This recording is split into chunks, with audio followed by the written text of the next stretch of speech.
Hello, happy Tuesday. Welcome to Breaking into Hollywood Live. We haven't been on here for a couple of weeks. Hey, Gary, how are you doing? I'm doing well. How are you, Bethan?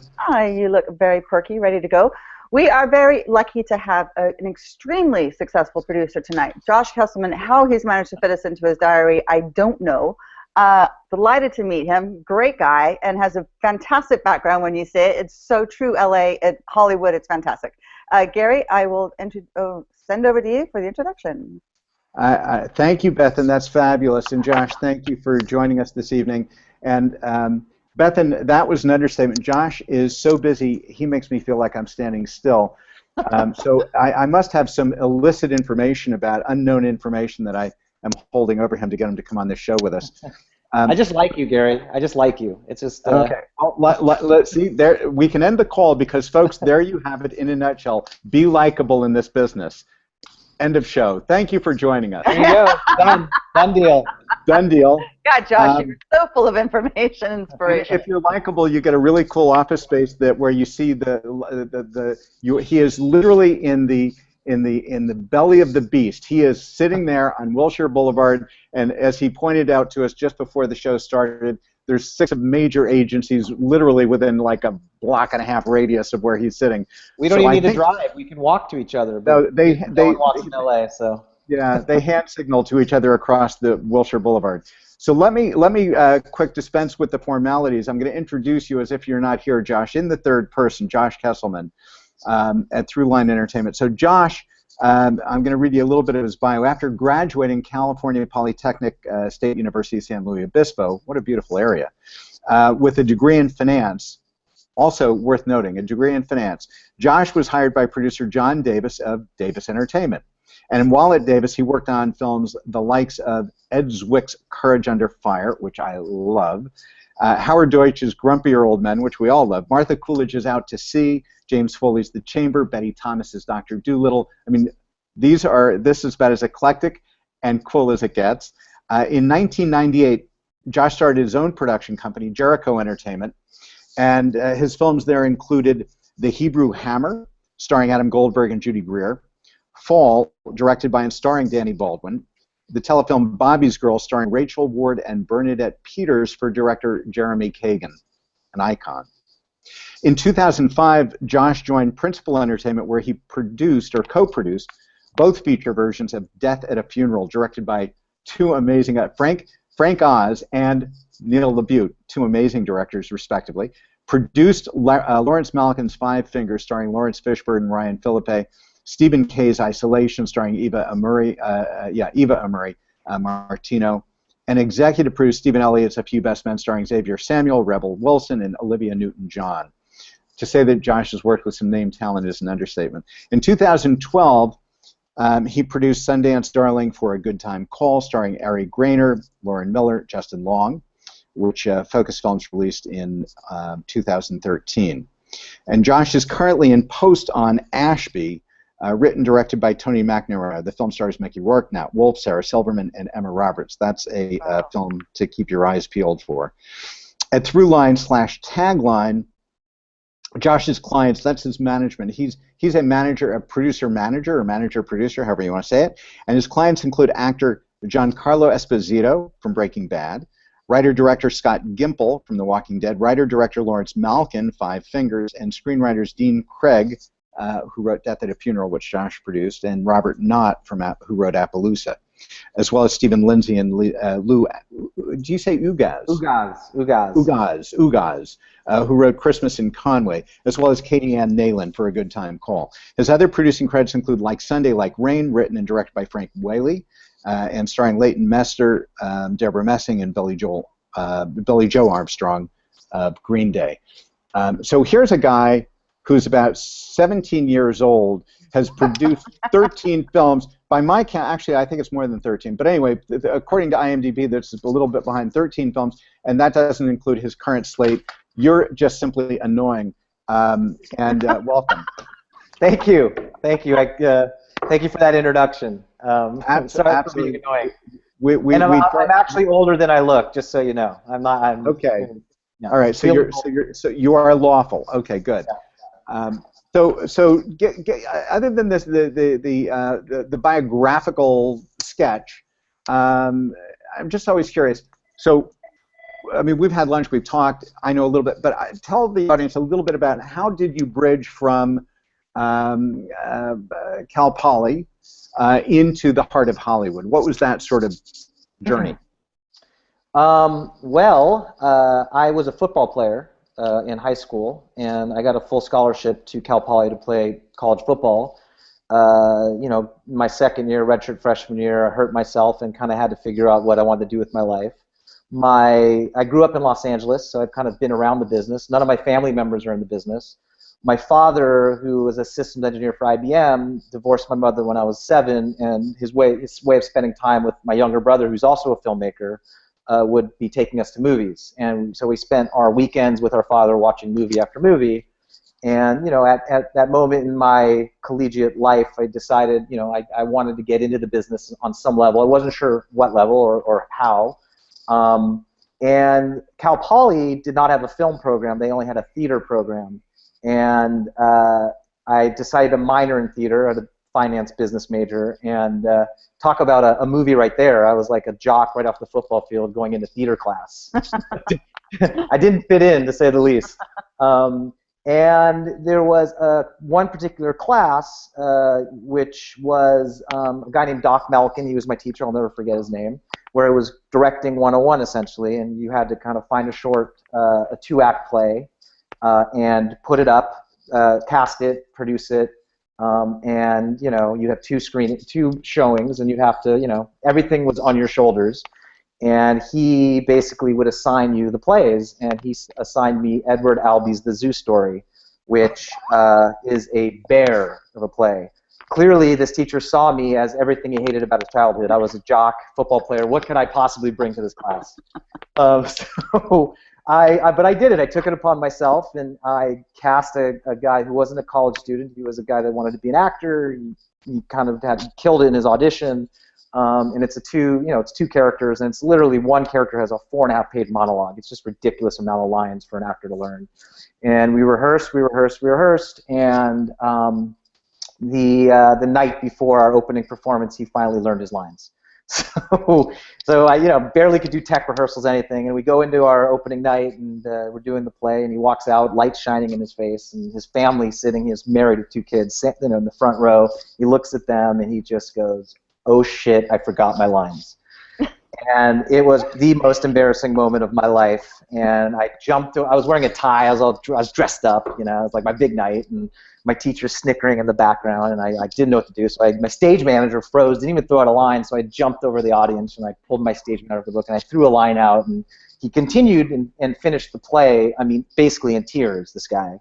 And everybody's like moving in their seats, not comfortable. Nobody knows where we are in the play. It was terrible. And from that moment, I kind of learned that I didn't want to be an actor, and I didn't want to necessarily be a director. But what I found, we had one more performance, and it was it was a week later, and the guy was going to quit. He was done. He was walking out the door, leaving with his family, and I took him backstage, and we talked for like 2 hours, and I convinced him to, pick it up and finish what he started, and we rehearsed, we got it down pat, did it a second performance, and it was flawless. And it was at that moment in time that I realized that I wanted to be involved with the nurturing and managing of talent, because I got such a kick out of seeing him succeed after failing and falling on his face so hard. And the teacher gave me a C-. So, to this day, Doc Malkin, wherever you are, if you're whatever, never. But so I come to LA, and I'm just calling everybody I know, which wasn't many people. My sister's a music teacher. She teaches kids, and one of her kids was the daughter of a very famous DOP costume designer team, Tim Sturstedt and Deb Scott. Deb Scott won the Oscar for Titanic. Tim Sturstedt shot Little Miss Sunshine. Great people. To this day, I thank them for kind of giving me at least an introduction. And they introduced me to a guy named Mike Grillo, I believe his name was. He was the head of physical production at DreamWorks, if you ever cross paths with him, Gary. And yes. He took me in his office, and we had a great meeting, and he kind of really got me excited about the business, because they were making so many movies back then. This is like 1995, by the way, so I'm not that young. And he said, you know, there's this great producer named John Davis who has this great internship program. You should check it out. I'm going to give you his internship coordinator's information.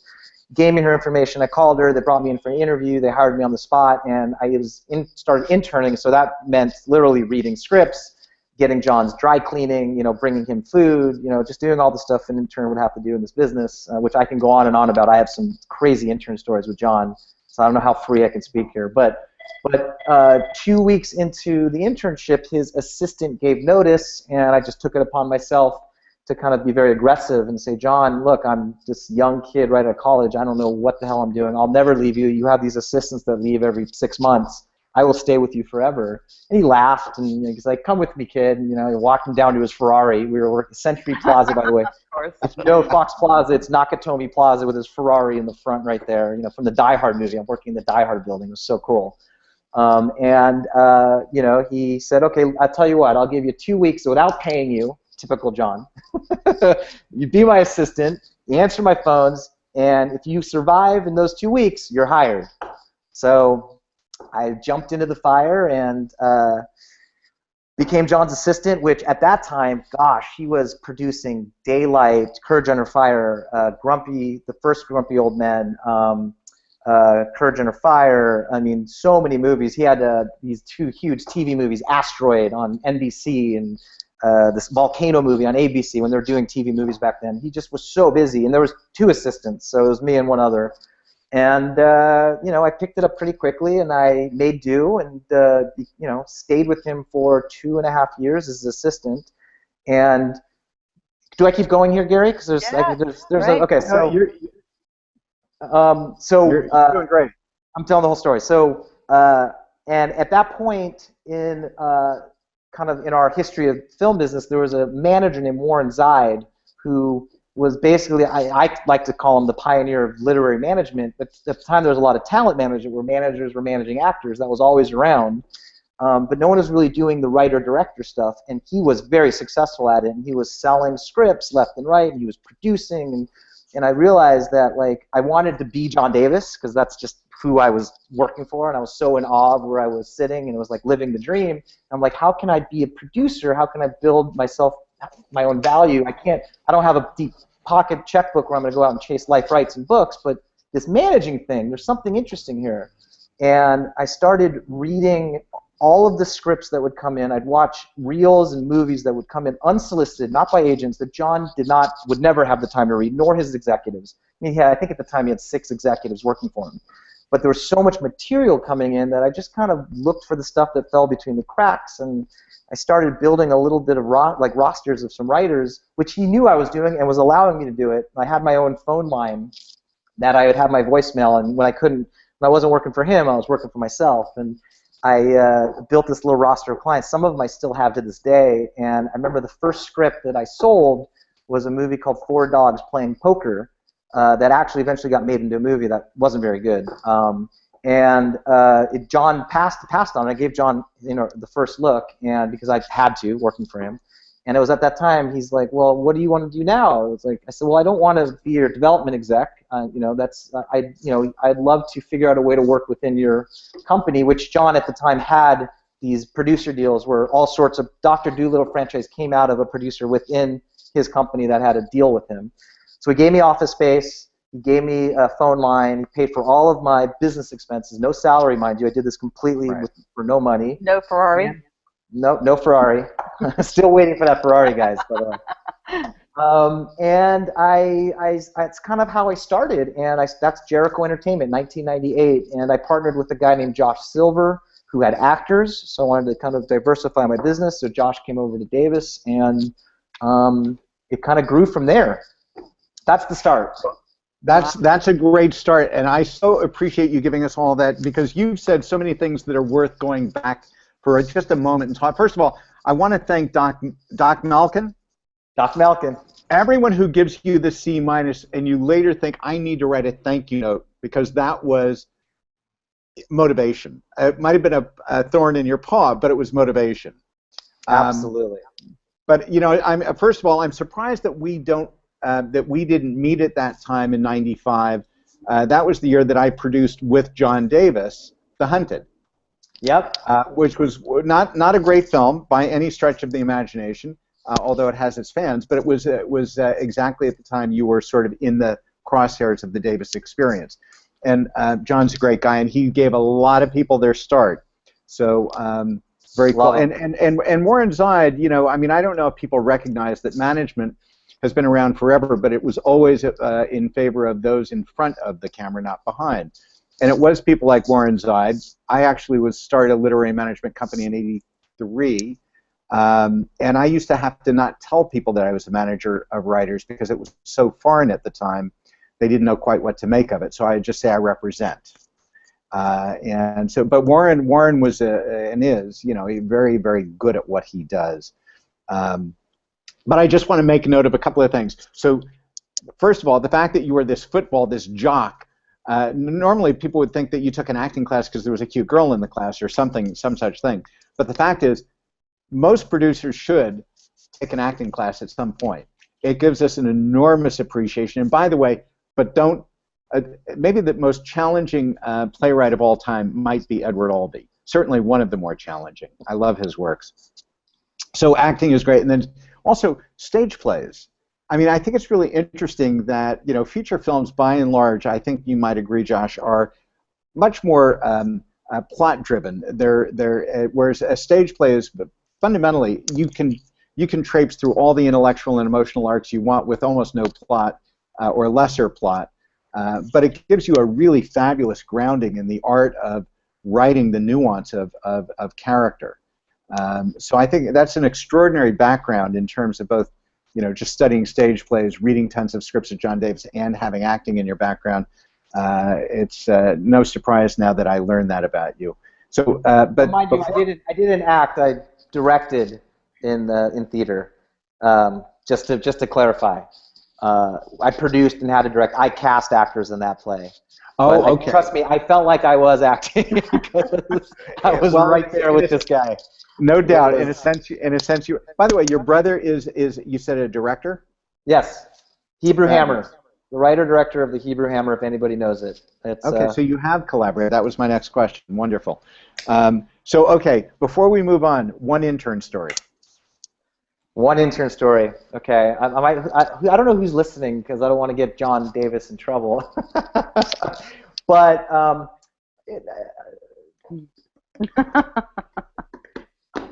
while you're thinking, what people have to appreciate. I don't know. I'm just trying to think of which one to say, but go on. Oh, okay. Okay. Just keep it R. Keep it R-rated. Well, John. John, I don't know. I don't want to. It's not that great of a story. I'll just do the soft one. Anyways, I was this kid right out of college working as an assistant, and he decided that he wanted to surprise his wife Jordan with a great anniversary gift, and he was collecting things from all over the world, basically, that he could put in a little basket as an anniversary gift. And one of those was he needed $50,000 worth of poker chips from the Mirage Casino. And he sent me to Vegas to go get $50,000 of poker chips. Then he gave me spending money to gamble to allow me to have a dinner. So basically, I was this assistant in Vegas on a work day, not on a weekend, in the middle of my work day, not working, drinking White Russians, gambling, with $50,000 in poker chips. That, by the way, I think it's illegal to transport that much. Yeah, it's over a boundary, yeah. But I actually have the greatest story of all. Now, this might get him in trouble legally. I'm going to skip that one. Well, please email to us later.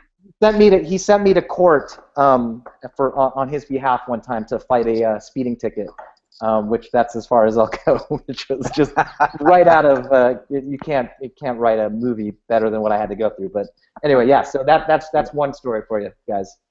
Beautiful. Suffice it to say, and while most interns, let alone assistants, don't get sent to Vegas to gamble and bring home $50,000 in Mirage chips, that might not be in the ordinary list of errands. It's more like go get my dry cleaning, fill my car with gas, and get my wife a gift, and the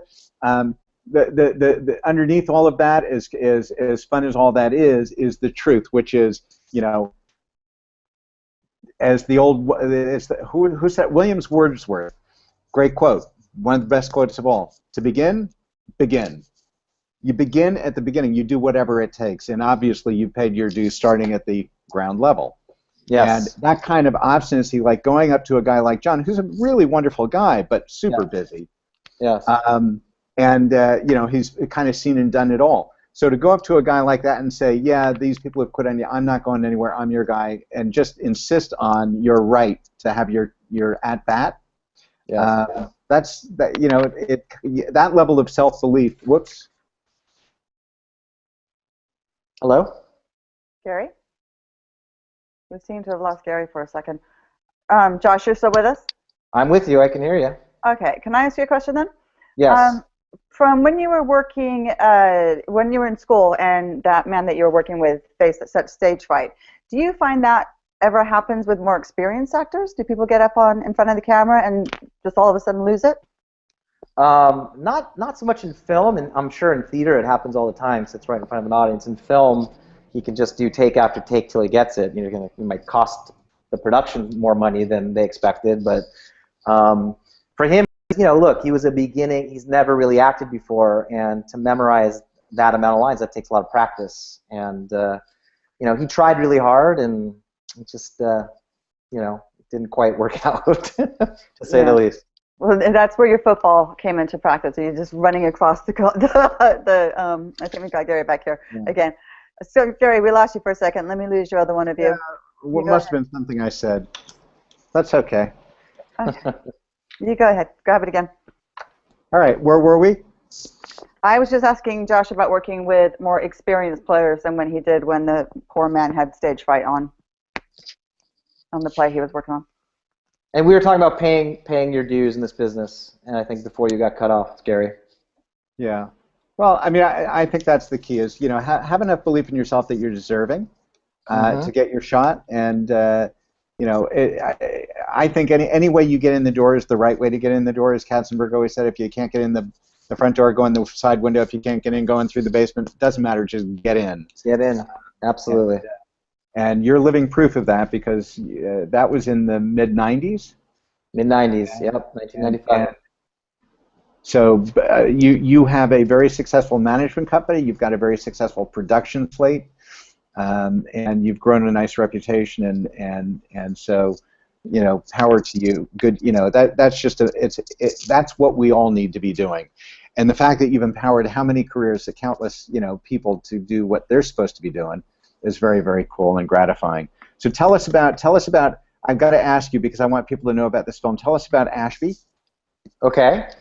Ashby is, you know, Alexander Payne kind of meets the Coen brothers, dark comedy about a retired CIA hitman who's dying of cancer, who gets a knock on his door one day, and the kid next door just moved into this neighborhood, has been assigned a paper to write about an old person that he finds interesting, and he basically takes this kid around. I'm not pitching it well. Let me start over. Kid moves into a town, brand new, gets an assignment to write a paper about something interesting. He sees this old man next door smoking a cigarette all the time, getting a newspaper, wants to know who he is, knocks on his door, asks him to write a paper for him. The old man takes him, they being a father-son figure, takes him around town from hit to killing all of his ex-handlers for wronging him in his past. And the kid kind of helps him come to terms with this. Sarah Silverman plays the mother, Nat Wolff plays the kid, Emma Robert plays the love interest, and Mickey Rourke plays the title character Ashby, who is the best-dressed CIA assassin you'll ever see, because Mickey likes to dress his own wardrobe. But Tony McNamara, a fantastic writer-director. He's Australian. He's a pretty substantial showrunner in Australia. He wrote and directed an Australian film called Rage in Placid Lake, which was one of Rose Byrne's very first starring roles.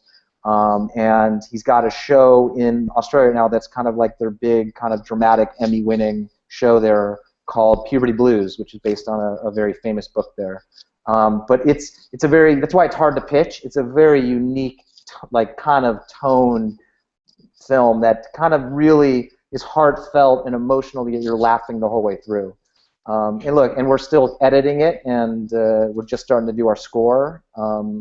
And you know, we'll see. We're looking at maybe a Berlin premiere, which is in February, Very exciting. And we'll see. Knocking on wood as I say that.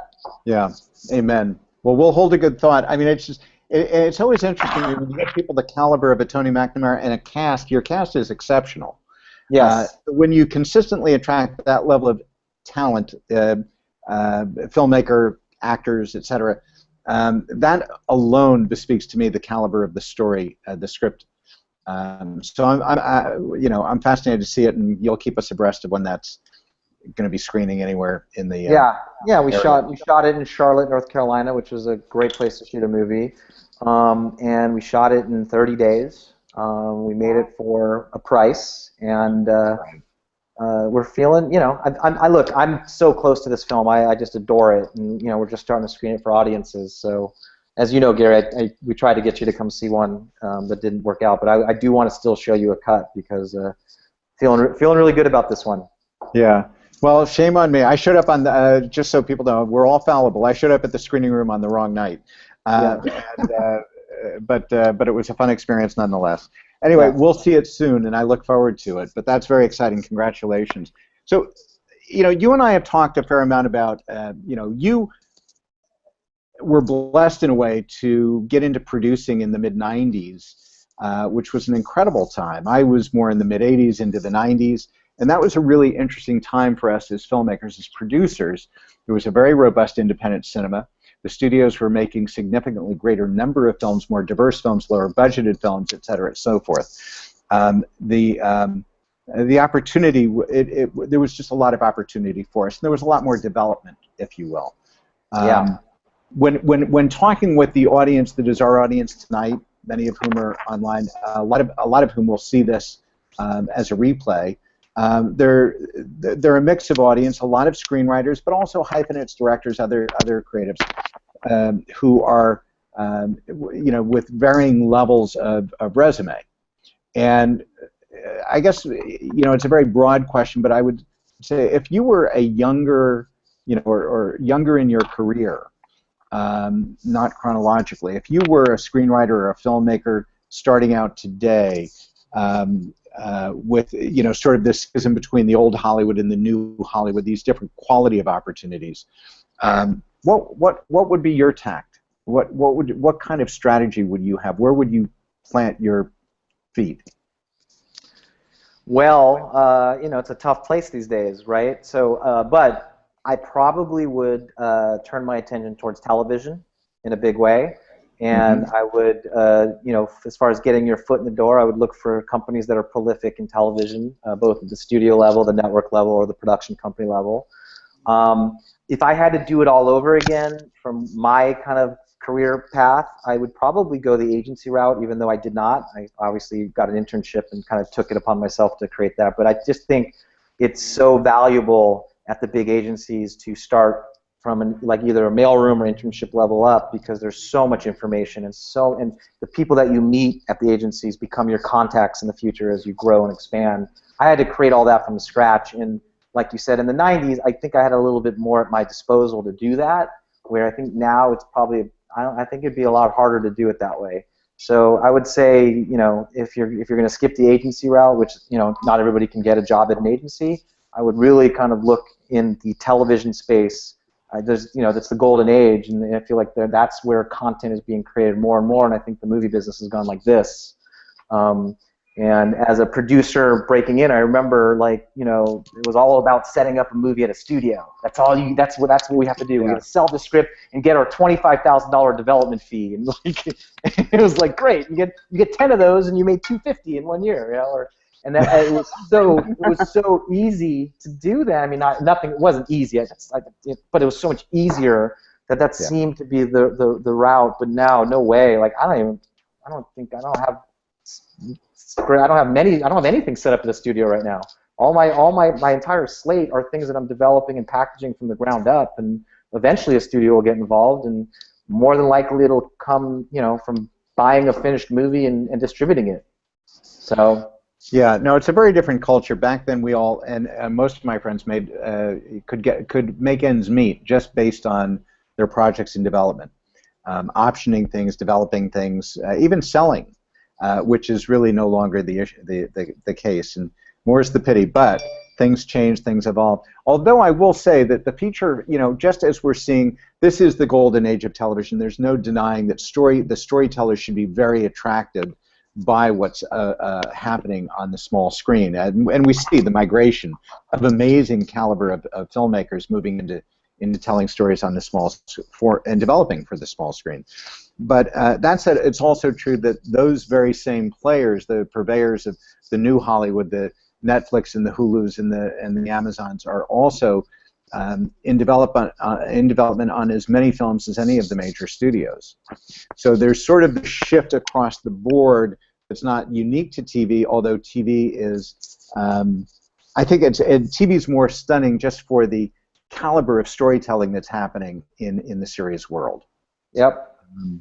Yep. So yeah, on the other hand, I agree with what you're saying absolutely, and then I would also just sort of say where we used to do things at the studio level in development or at independent companies, whether it was Hemdale or Vestron or you name it, in development, you can sort of create your own development system by shooting your own content with, I mean these days the cost of a camera and editing and post and all that is pretty minimal. So it's possible to be a storyteller and create short films and get notices for your work in those ways as well. But all right. Well, that's yeah. I mean, yes. Just to be clear, I was talking from a producerial level, from a writer-director level. Absolutely, create your own content, no doubt. If I come across a short film, if I read a script that blows me away, whether it's a feature or a TV pilot, I feel like I know I can help kind of project that into the business. So absolutely, if you're a filmmaker, create. I mean, just like Gary said, it's easier to do today than it ever was in the past with the technology. Absolutely. Yeah, and in fact, in that spirit, you and I met because of your involvement with Studio 4, which is James Franco and Vince Jolivet's, what do we call it? Acting, writing, producing, directing studio/school, where we were judges on a TV pilot that they were experimenting with taping that night. And so, I know that your sleeves are rolled up and that you're involved across the board from sort of student and experimental and short all the way through to doing a feature film with Mickey Rourke and the like, Tony McNamara. So yeah, it's an equal opportunity playing field for all of us, and I think it's exciting in that way. Agreed. Did you have a moment, Josh, in your career that you felt like you actually made it? You are doing exactly what you want to do? Today. No, that's nice. Is that every day? Every day. Gosh, when was that moment? Because look, this business is tough. You have your ups and your downs, and I think I've been doing this, I don't know, 15 years, whatever it is now, 16 years, and I always hit a lull. Every year where it's like, you just question, what am I doing? Am I doing, is there going to be an end to this? Like, am I going to be at a place where I'm like very comfortable financially? So, you feel that way all the way up until like you get that call from a client or a writer director working for like who's can't believe you just sold his script, who can't believe his movie just got greenlit, you've changed his life. It's a dream come true, and it's like, wow, like those are the moments where standing on set with Tony McNamara, in Charlotte, watching him deal with the crazy Mickey Rourke, but like he didn't care, like he was making a movie, and it was like it just, it was those moments that that make me feel like I made it, to be honest. So yeah, I mean, but every day, every day. You sound like for a really good, giving person that really enjoys helping other people succeed. That's really lovely to hear in this business. Thank you. I feel that. I truly feel that way. So. And I really, when you walk up there and get your Academy Award one day, you have got to thank your theater professor. I can't wait. I can't wait. His son was a screenwriter who called me, I think, a few years after I graduated to have me read a script, and I never read the script. Oh. Sorry. Now I'm taking everything that nice back I said about you. It's hilarious. Yeah, but I will say this. Yeah, I completely empathize with what I relate to what you're describing. And I think one of the things that we take from what we do is a level of reward that's obviously not financial in nature. And to that extent, one of the things that really excites me about what you do, because I did it, but I think you're doing it, I don't want to say better, but when I started out, I started a literary management company. And when the writer's strike of '88 came along, I started to dissolve it because I got the bug for producing, and I didn't really see those two going together beautifully. So I dissolved my income streams in favor of being a struggling producer, and it eventually paid off. It ended up being good. But I think the joy that I used to get, what I didn't recognize, was the level of reward, and some of that was economic, but more importantly, the non-economic joy of launching careers and getting projects made as a manager, and sometimes wearing the hat of producer, is it expands your opportunity, it expands your satisfaction, your creative calorie count, if you will.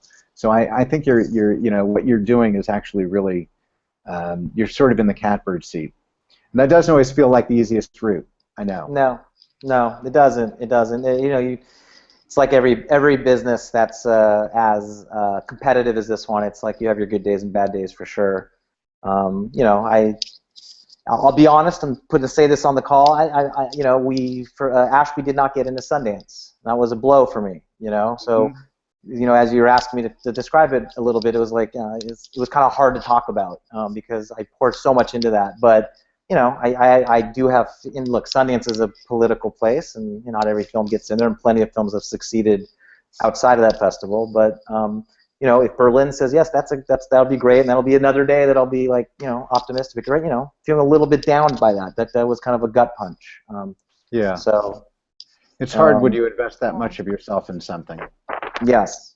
It's like having your child rejected from a school or something. Yes. Yeah. I don't have kids, but I know what you mean. Yes. Yeah. No, that's a tough pill to swallow. No doubt about it. Yeah. I was going to ask you. There was something very specific I wanted to ask you, and it's completely gone out of my head. Film festivals. We were talking a couple weeks ago about people. Any kind of festivals, competitions. Send in your scripts. Well, maybe, but I think look, this is a business of rejection. This is a business where we get a lot more no's than yeses. And yet, I think you said it. It was interesting when I asked you, and you said you would look to an agency. You didn't start that way, but you would consider, had you to do it over again, if you had it to do over again, you'd go the route. And by the way, I would probably make the same comment today. The immersion in the center of the business, the learning that you can, by osmosis, absorb on a daily basis, listening in on calls, seeing the paperwork, the flow of schedule, the people who call or physically show up, passing through you, and you develop very quickly. In 1 year, the number of relationships is almost hard to imagine. That said, it took me years to develop a Rolodex that I felt would sustain a career. And I don't mean numerically, I mean the number of people, like if I get to know Josh Kesselman really well, we go out and have several meals over time, and we really get to appreciate and learn more deeply about one another, and we can help each other. When you get to that level of rapport, relationship, what have you, and if you could multiply that by even 50, let alone 100 over several years, that to me is the kind of Rolodex that supports the idea of a sustainable career. Because we can't. This is a team sport. We do nothing alone, and so I think to sort of underscore or the subtext of that comment about the agency, which I thought was really smart for the people listening in, is the thing that will carry you through the lulls, and we all have them, is your network of relationships, the people that really know you, and that you can confide in, that you can collaborate with, that you can ask advice from, that you can help out in turn. Those are this is such a, I think it's true of any sector of life, any industry, but there's something about the creative industry. I'm sure it's true in music and certain other areas, but certainly in film and television. I think the people that you can call your friend in a business context and beyond are the things that will carry you through. And so no matter where you live, no matter whether you want to be in film or television, I think the thing to bear in mind is it's always the best investment of time you'll make on any given day is reaching out and making a friend. Yep, absolutely. Yep. Gary, sorry. And I was just saying, just taking it from me, it's just that you're pointing out something that I'm just kind of starting to realize, later in my career, and part of why I'm just so. Look, everybody has their own career path. I'm so happy that I chose management because at the end of the day, my core crew of my collaborators are my clients. And to have writers and directors and actors, I have a couple of actors, as my confidants, the people I'm talking to every day that I work for on a daily basis, that's all that matters for me. Where I'm not like constantly having to take out studio execs and buyers and financiers. I mean, I do plenty of that, but it does not my sole focus. So the management thing is so fulfilling in that way, as far as relationship levels. So I don't know if anybody's out there that wants to be an independent producer. I highly recommend looking into management as a way into that because it's been great. So that great advice, Gary. We need to let Josh go. I promised his. I didn't even notice. It's already quarter of the hour. Josh, thank you so much for spending the evening with us. This was fun. Letting us check out your swank offices. I'm waiting for the red Ferrari to pull up. Me too. That would be the proper conclusion of this broadcast, right? The Ferrari parking right in front of the window. I love that. The Ferrari is on order. It's coming, Josh. Thank you. Our thank you to you. Okay, guys. Really appreciate it. You have a beautiful evening, and thanks again. Take care. Bye, guys. Bye. Bye-bye. Bye.